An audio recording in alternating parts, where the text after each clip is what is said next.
Assalamualaikum warahmatullahi wabarakatuh. Sebelumnya perkenalkan, nama saya Meila Andasari dengan NPM 247828082. Jadi pada video kali ini saya akan membuat video hands-on pada lab 9.3.4 tentang data center exploration physical mode, yang dimana pada paket tracer ini yaitu memiliki tujuan part satunya explore the characteristic of a small data center, kemudian part 2 nya create a plan for expanding the current data center, lalu part 3 nya configure the data center device to expand the capacity.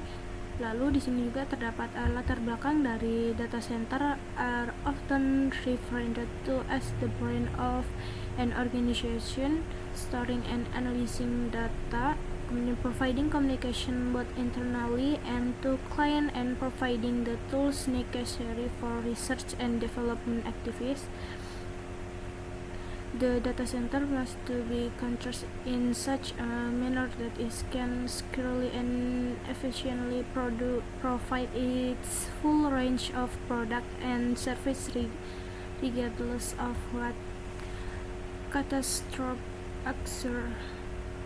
Nah, pokoknya intinya ini juga terdapat instruksinya. Lalu pokoknya intinya di sini tuh praktikum data center ini tuh bertujuan untuk memberikan pemahaman menyeluruh kepada kita mengenai konsep data center, khususnya dari sisi desain fisik, kemudian logisnya, serta penerapan redundansi jaringan. Kemudian data center merupakan komponen krusial dalam pusat penyimpanan dalam sebuah organisasi karena berfungsi sebagai pusat penyimpanan, pemrosesan, dan distribusi data yang mendukung operasional bisnis dan layanan teknologi informasi. Jadi dalam praktikum ini tuh kita tuh diajak untuk mengeksplorasi dua data center yang sudah ada, yaitu data center 1 atau Toronto dan data center 2 yaitu Seattle, serta sebuah branch office yang terhubung secara redundan. Jadi eksplorasi mode untuk memahami keterkaitan antara tata letak fisik perangkat, penamaan serta pengalamatan IP serta teknologi jaringan yang digunakan untuk menjaga ketersediaan layanan. Nah, jadi kegiatan praktikum ini tuh meliputi pengamatan arsitektur data center, lalu penerapan redundansi layer 2 menggunakan Ethernet channel dengan LICP, serta redundansi layer 3 menggunakan first hop redundancy protocol atau HSRP. Selain itu, kita juga mempelajari bagaimana organisasi data center dirancang secara konsisten melalui penamaan perangkat dan skema pengamatan IP berbasis lokasi fisik rack dan server. Jadi tidak hanya melakukan eksplorasi saja, praktikum ini juga tuh menekankan pada kemampuan perencanaan dan pengembangan data center. Jadi praktikum ini tuh diminta untuk merancang penambahan satu rak baru, kemudian menentukan kebutuhan perangkat jaringan dan server, serta mengimplementasikan konfigurasi yang konsisten dengan data center yang telah ada. Jadi tahapan ini tuh melatih kemampuan analisis, kemudian dokumentasi dan implementasi jaringan berskala besar dengan prinsip standarisasi dan skalabilitas. Jadi melalui praktikum ini diharapkan kita tuh dapat mampu memahami bagaimana sebuah data center tuh dirancang agar handal, efisien, mudah dikelola, dan siap dikembangkan sesuai dengan kebutuhan organisasi modern. Nah, jadi kita bisa lihat di sini untuk cek resultnya. Nah, di sini terdapat network DCI, DCI switch A, switch B, kemudian switch A, switch B. Di sini close.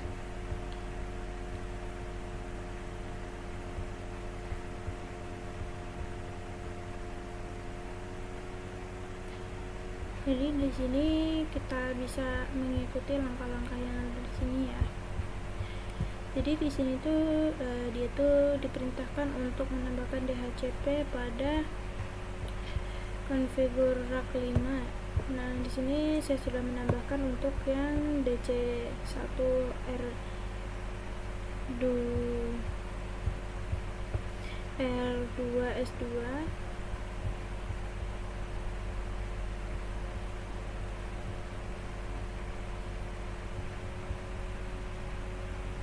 Nah sekarang untuk yang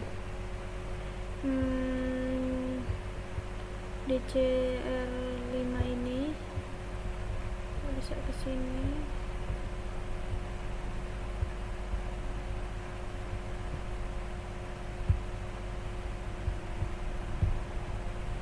Nah di sini DC5 dia itu subnet masknya segini 19, IP addressnya ini ya,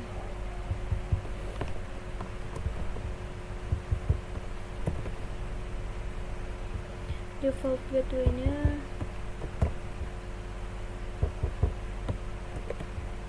lalu DNS servernya benar.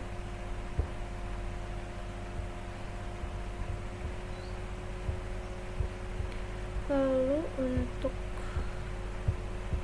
DC yang kedua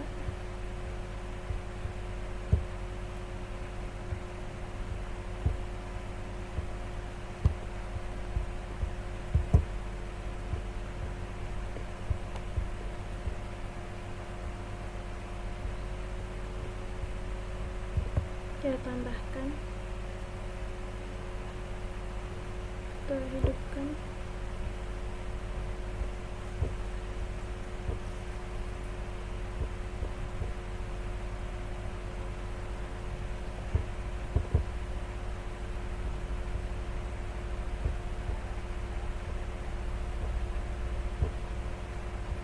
Sini kita ubah namanya.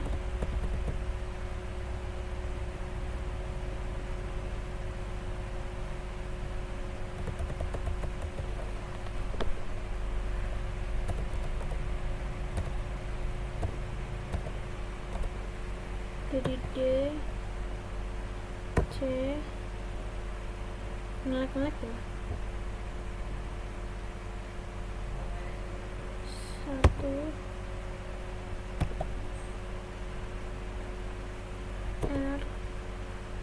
R5 S3 S2.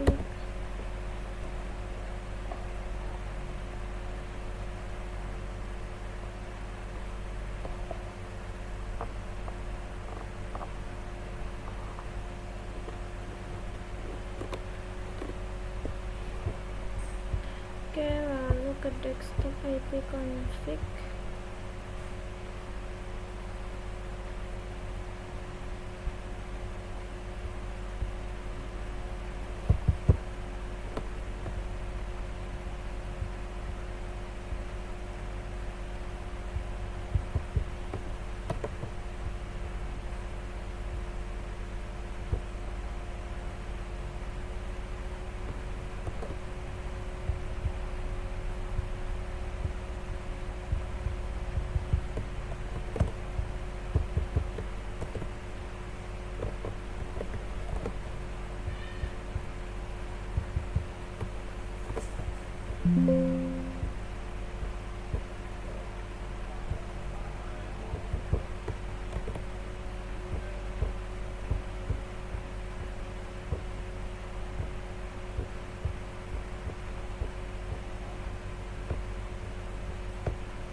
Oke, jadi gitu seterusnya untuk yang ini,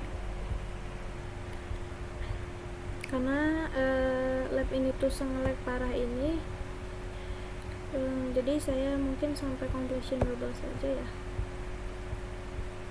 Sini kemungkinan saya akan menjelaskan pada bagian ini saja. Jadi how is the branch office physical connect to data center.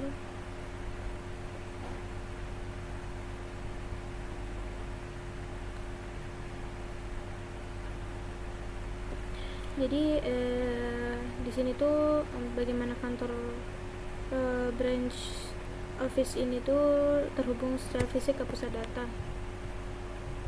Nah, jadi bisa kita lihat ya di sini. sini tuh mereka tuh saling terhubung ke pusat data Seattle dan Toronto ya. Ini Toronto dan pusat data Seattle melalui fiber redundant secara spesifik, yaitu router di kantor cabang menggunakan port Fast Ethernet 2.0 nya ke port router Toronto. Lalu demikian pula untuk meja komputernya. Di sini ini data center 2 ya. Ini data center 2, lalu di Toronto ini yaitu data center 1 gitu. Jadi pengaturan ini tuh memastikan koneksi yang andal antara kantor cabang dan kedua pusat meminimalkan potensi titik kegagalan. Lalu what logical configuration in the branch office provide redundancy. Jadi di sini tuh kan karena banyak banget ya, kita bisa lihat satu-satu aja di sini karena ini emang sebanyak itu.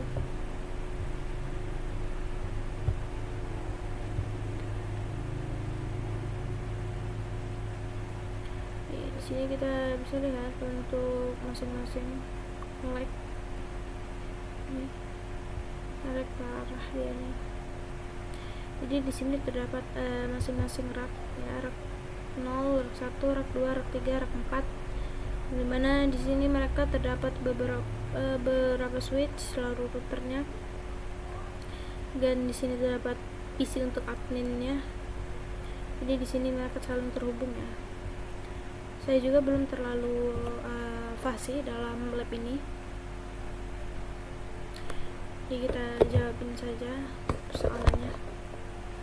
Di what logical configuration in the branch office provide redundancy.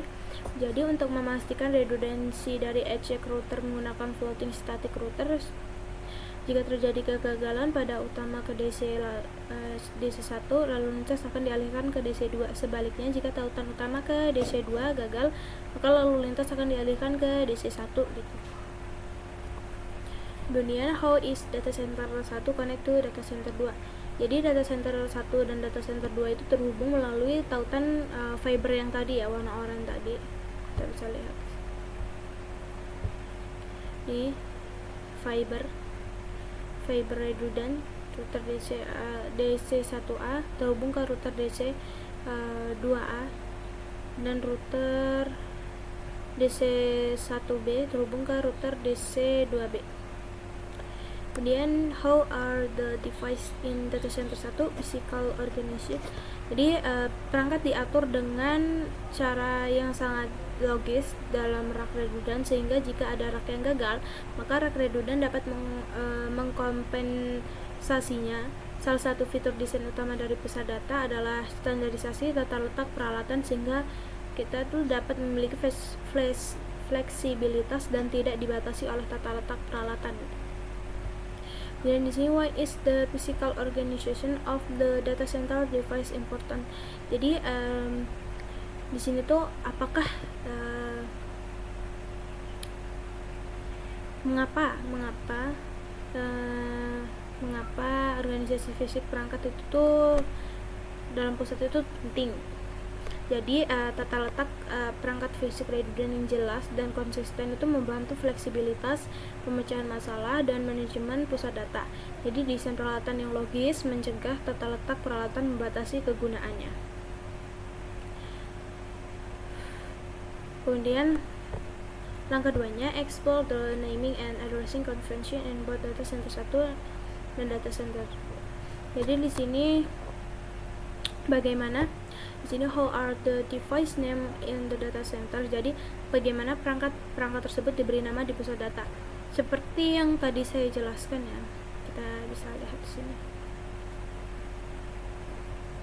Jadi penamaan perangkat di pusat data itu tuh didasarkan pada lokasi fisik dan fungsinya. Nah, di sini kita bisa ke ini. Ya, di sini aja. Data center. Kemudian how are the device address in the data center. Nah, jadi di sini dia penamaannya tuh didasarkan pada lokasi fisik dan fungsinya ya. Oke, jadi pertanyaan kedua yaitu how are the device addressed in the data centers. Jadi bagaimana perangkat-perangkat di pusat data itu diberi alamat. Nah, bagaimana sih? Nah, pengalamatan perangkat secara logis didasarkan pada lokasi fisik. Misalnya server di rak 1.4 1 sampai 4 itu. 1 sampai 4 itu. Nah, memiliki nomor rak dan posisi sebagai bagian dari alamat IP oktet ketiga. Nah, sehingga lokasi server dapat dengan mudah diidentifikasikan. Contohnya 172.16.12.1 mengidentifikasikan server di rak 1, posisinya 2, dan 17.2.16.24.1 itu mengidentifikasikan di rak 2 posisi 4 gitu. Lalu di sini why is the naming and addressing of the data center device important? Jadi mengapa penamaan dan pengalamatan perangkat pusat data itu penting? Karena fleksibilitas pemecahan masalah dan manajemen pusat data ditingkatkan oleh tata letak logis nama dan alamat perangkat serta penempatan fisik perangkat. Jadi skema dan penamaan pengalamatan logis mungkin pertumbuhan di masa mendatang dan tidak membatasi fleksibilitas pusat data secara berlebihan. Kemudian nomor 3-nya explore data center rather than layer 2 teknologi. Desain DC1 router switch sini what technology is used to provide resolution and stability in the configuration. Jadi switch itu tersebut menggunakan Ethernet channel yang dikonfigurasikan dengan LICP. Kemudian what is the purpose of the technology? Jadi apa tujuan dari teknologi ini? Jadi teknologi ini tuh memungkinkan beberapa tautan fisik itu tuh berfungsi bersama sebagai terang logis. Ini menggabungkan bandwidth tautan tetapi tidak menyediakan redundansi jika salah satu tautan fisik mengalami kegagalan.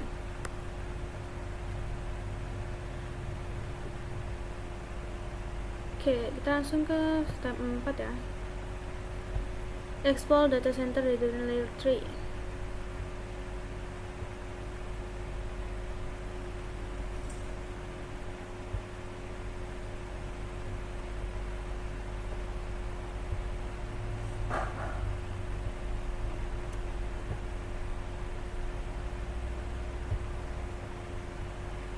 Jadi what technology is used to provide redundancy and stability in their configuration. Jadi router pusat data dikonfigurasikan menggunakan FHRP yang disebut Hot Standby Routing Protocol atau HSRP. Nah, di sini what is the purpose of this technology? Apa tujuannya kan? Nah, teknologi ini tuh digunakan untuk menyediakan gateway default redundant jika sebagian dari infrastruktur fisik itu tuh mengalami kegagalan.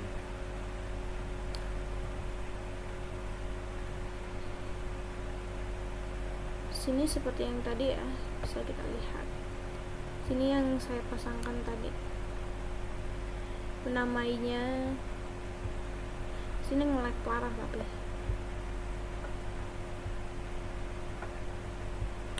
Kemudian kita ke part 2-nya, membuat rencana untuk memperluas pusat data yang ada. Step 1. Sini what new switch are required, how should they be connect, what should their names be. Jadi switch baru apa yang dibutuhkan, bagaimana cara menghubungkannya, apa nama switch tersebut. Jadi rak peralatan saat ini semuanya terdiri dari 2 switch Cisco yang terhubung ke master switch di rak 0 untuk konsistensi. Kemudian kita akan memberi nama switch tersebut dengan nama DC1R5 yang tadi saya sudah buat di sebelumnya, switch A, dan DC1R5 switch B. Switch ini tuh terhubung kembali ke DC1 master switch A dan DC1 master switch B masing-masing. Kemudian how are the R5 switch connect to the R0 switch. Jadi port fast Ethernet 0/1 dan fast Ethernet 0/2 pada DC1 itu terhubung ke port fast Ethernet 0/23 dan fast Ethernet 0/24 pada DC master switch A port fast Ethernet 01. Pokoknya itu beberapa di sini banyak ya langkah-langkahnya. Itu juga belum terlalu fasih untuk web ini. Nah, saya langsung ke pertanyaan refleksi aja. What is the data center?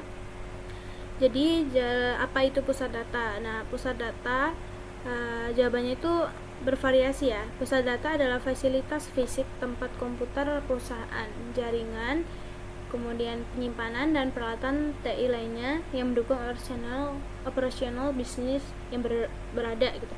Komputer ini tuh pusat data berisi atau memfasilitasi aplikasi, layanan, dan data yang penting bagi bisnis. Banyak organisasi memiliki beberapa pusat data berdasarkan kebutuhan geografis dan bisnis. Kemudian di sini, what benefit does data center provide for an organization? Jadi apa manfaat yang diberikan pusat data bagi suatu organisasi? Nah, jadi pusat data mengkonsolidasikan sumber daya TI sehingga memungkinkan manajemen terpusat, optimasi, dan pemanfaatan sumber daya itu secara maksimal. Jadi ini tuh meminimalkan duplikasi yang tidak perlu dan pemborosan sumber daya. Kemudian di sini, why is redundancy important in a data center? Nah, jadi jawabannya redundancy digunakan untuk menghilangkan titik kegagalan tunggal dan memaksimalkan waktu aktif pusat data. Ini what elements of a data center should incorporate redundancy. Nah, jadi elemen apa saja dalam pusat data yang harus menerapkan redundancy ya? Jawabannya, semua komponen dalam pusat data tuh harus menerapkan prinsip desain redundansi. Jadi server dan perangkat TI itu harus menerapkan komponen redundansi seperti satu daya, hard disk, kemudian dan memori gitu. Server dan perangkat jaringan seperti switch, kabel jaringan atau satu daya dan pendingin juga tuh harus menerapkan redundansi. Jadi teknologi jaringan dan yang menerapkan redundansi seperti Ethernet channel dan HSRP harus diterapkan sedapat mungkin gitu. Kemudian pertanyaan kelima, what is the importance of Ethernet channel in data center environment? Jadi jawabannya, Ethernet channel memungkinkan beberapa tautan fisik diperlakukan sebagai satu saluran dan diperlakukan sebagai satu instance STP sehingga menggabungkan bandwidth mereka.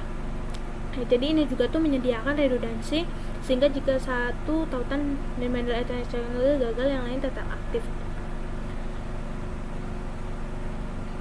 Oke. Jadi mungkin lab 9.34 ini sampai sini ya. Karena emang sangat lag parah itu. Saya ngerjain aja sampai bingung. Gak tahu mulai dari mana. Karena emang susah. Kemudian saya juga udah nyoba-nyoba tapi nge-lag parah. Kemudian jadi berdasarkan hasil praktikum ini tuh dapat disimpulkan bahwa data center yang baik tuh tidak hanya bergantung pada jumlah perangkat. Jadi dia tuh bergantung pada konsisten tata letak serta penerapan redundansi di setiap letak serta penerapan redundansi di setiap lapisan jaringan. Jadi eksplorasi yang dilakukan menunjukkan bagaimana data center itu dirancang untuk menghindari single point of failure dan memastikan ketersediaan layanan tetap terjaga. Jadi penerapan teknologi Ethernet channel itu terbukti efektif dalam meningkatkan bandwidth sekaligus menyediakan redundansi pada layer 2. Sementara penggunaan HSRP memungkinkan penyediaan default gateway yang andal pada layer 3. Jadi kedua teknologi ini itu menjadi komponen penting dalam lingkup data center untuk menjaga stabilitas dan kontinuitas konektivitas jaringan. Jadi secara keseluruhan praktikum itu memberikan gambaran nyata tentang bagaimana data center itu dirancang, dioperasikan dan dikembangkan secara profesional pengetahuan yang diperoleh menjadi bekal penting bagi kita dalam memahami infrastruktur jaringan skala besar serta penerapan best practice dalam dunia industri teknologi informasi. Jadi saya akan mencobanya tanpa video ini ya, karena emang sangat gitu. Jadi saya mohon maaf pada video ini karena kondisinya belum 100%. Jadi saya mohon maaf karena video yang belum lengkap. Jadi saya akhiri. Wassalamualaikum warahmatullahi wabarakatuh.